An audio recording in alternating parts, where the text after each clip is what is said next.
Have you ever been here? It's late at night, you need a lesson plan for tomorrow's school day, and you have nothing and no ideas.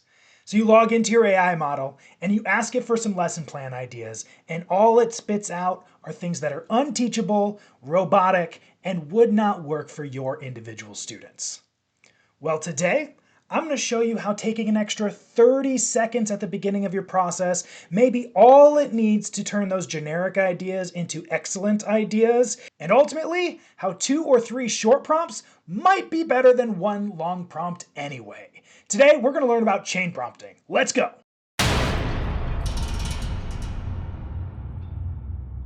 This strategy is so powerful that you could just skip over the whole critical thinking process altogether. But don't do that. And if you need more reasons why, check out this video. We need to get over this idea that AI is like a vending machine, where you put in a buck and receive one thing out of it.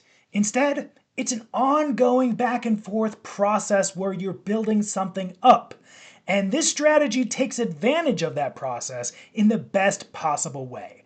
When you go to AI and you're prompting it, you want to provide it lots of details. Because when you provide it details, AI doesn't have to make assumptions and it knows exactly what you want. But here's the secret. What if you asked AI for those details and then followed up by having it create the final product? Saves you lots of time and creates better products in the long run. So instead of having to sit there and think to yourself, what would be a good thing to put on my insurance test for my personal finance students? Instead, you just go to AI and say, what would be good to put on a personal finance test about insurance?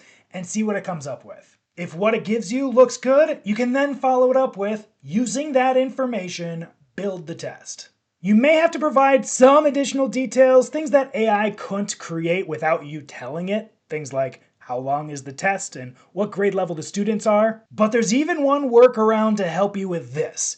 And that is towards the end of this initial prompt, simply having it ask you questions to fill in the gaps.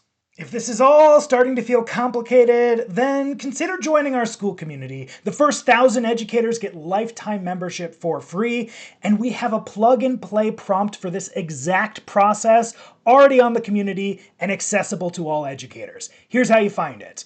Click on the Classroom tab, then click on Instruction Builder.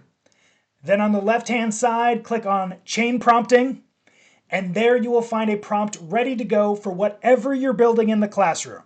There's even a section at the bottom where it has AI fill in the gaps by asking you questions. Simply answer the questions and it will have everything it needs to build exactly what you're looking for. And remember, anytime it builds something you don't quite like, follow it up and ask for improvements. And additionally, I always like to throw in a feedback prompt as well. If you're interested in more of that, you can check this video out here. And if you want some help, you can comment below what grade level and subject you teach and what you're building, and I can reply with a custom prompt just for your classroom. I'm Luke with Groovy Education, where we have trained over 250 schools on responsible AI integration. You can hire us in the link below, but also be sure to like this video for the algorithm and subscribe so you can be aware of future videos.